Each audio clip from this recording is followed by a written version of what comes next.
Hey everyone, Chris and Jason here with the Private Lenders Podcast.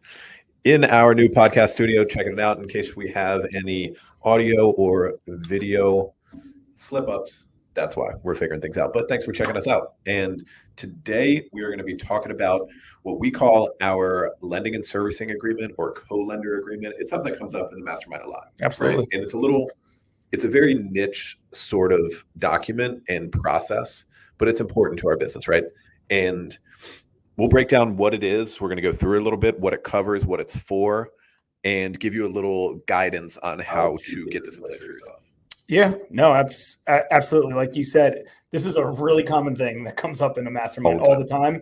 And you really got to wrap your brain around this. You got to wrap your brain around the structure of like the flow of money, how money's coming in, either through capital investors or through your own personal money, how it's going out, how loans are getting kind of assigned back and forth. So hopefully we can break this down to keep it very, very simple, because it is simple. Like this is stuff that's done. I mean, we close a loan every business day for the most part inside our operation and have been for a long time. And this is the exact setup and system that we've followed. There's other ways to do this, but this is kind of the way that we do it.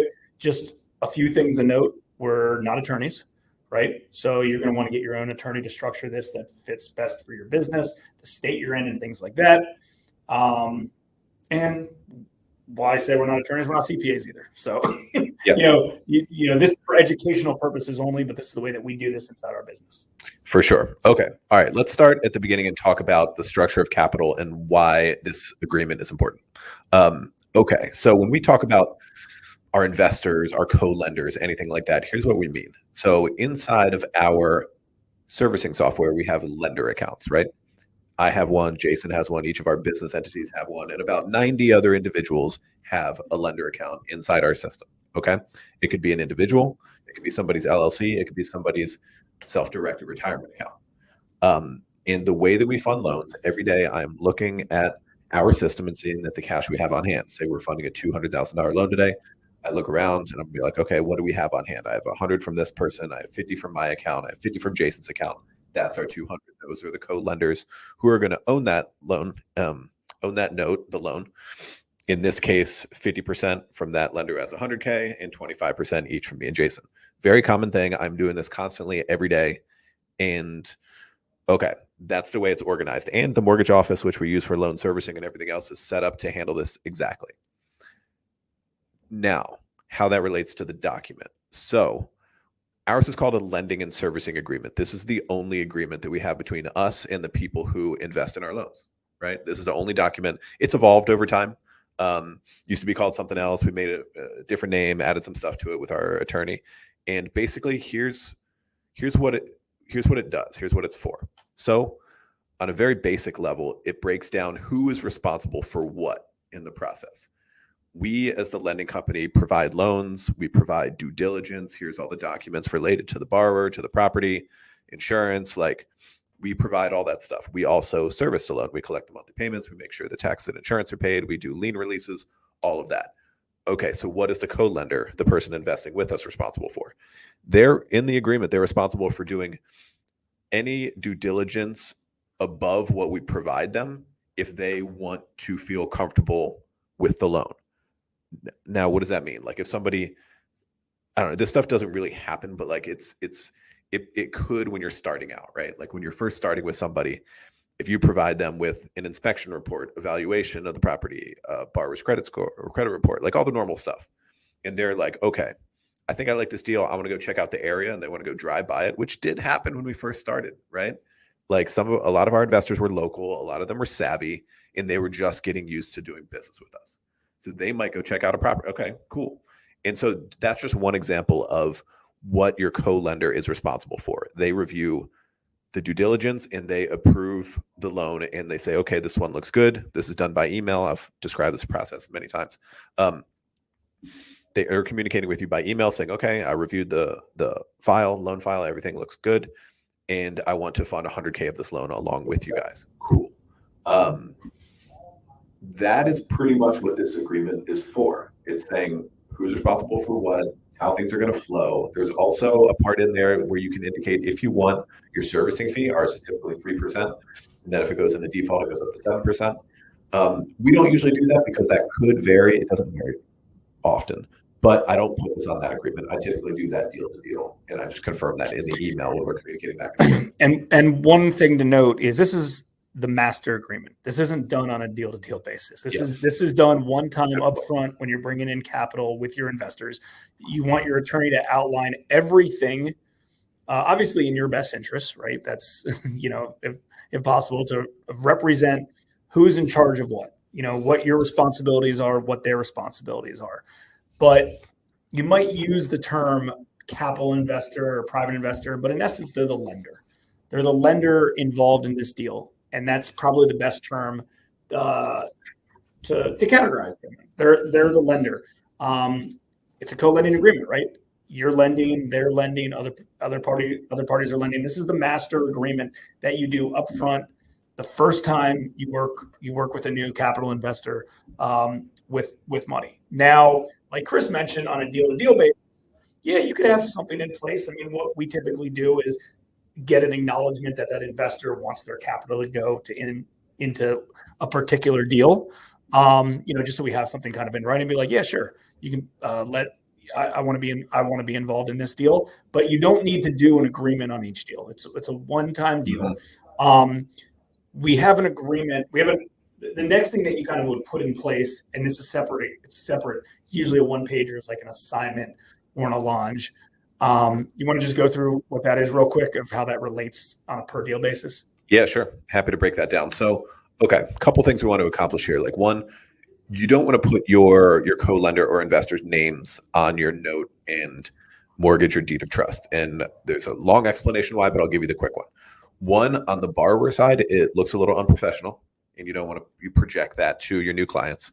And on the other side, on the investor side, they don't want their names in public record, right? They don't, in case any litigation pops up or like even just basic marketing and stuff, like you don't want your name in public record. They don't, believe me. So what our assignment, like the assignment of note, deed of trust, all of that does, it protects the investors, the co-lenders. So using the agreement I was talking about before, as soon as we close a loan in the name of Hard Money Bankers LLC, we'll do an assignment to the people I mentioned. So 25% to me, 25% to Jason, and 50% to the other co-lender.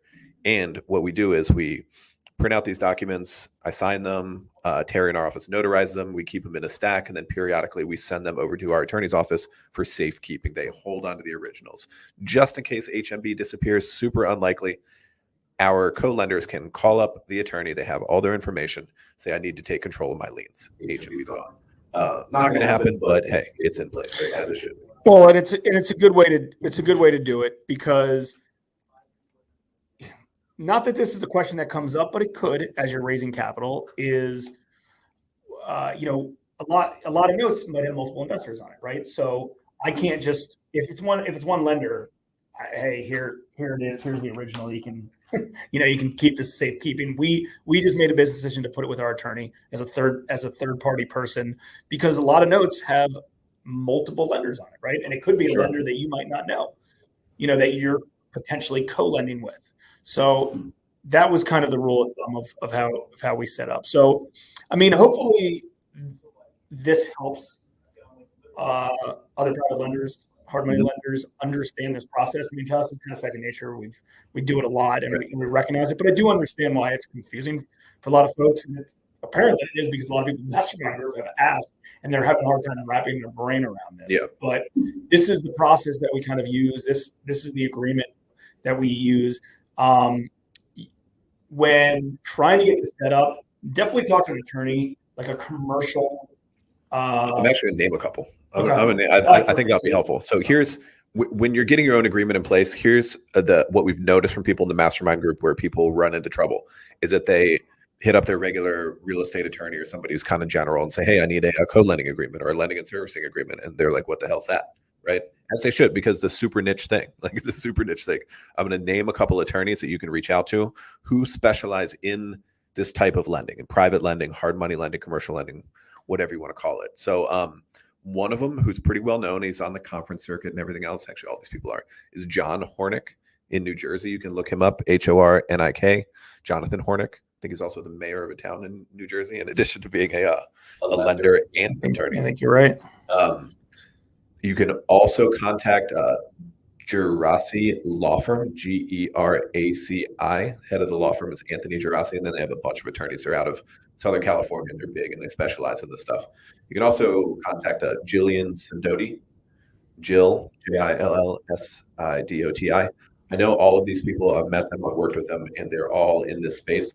I would just throw out one little, caution that make sure that you're very clear about your lending structure and your lending setup, because they might just dive into like, we need to set you up a fund and everything else and a Reg D and like all kinds of stuff that may or may not apply to your kind of business. So just be as specific as you can. Yeah. I mean, do your own due diligence on those attorneys, but they're known in the industry, to represent private lenders and hard money lenders. They have templates for this. Yeah, exactly. On that side. I mean, this is tough if you're trying to do this thing from scratch with somebody. And again, every agreement is going to be different based on how you want to structure it. So that's definitely good advice of a place to start with.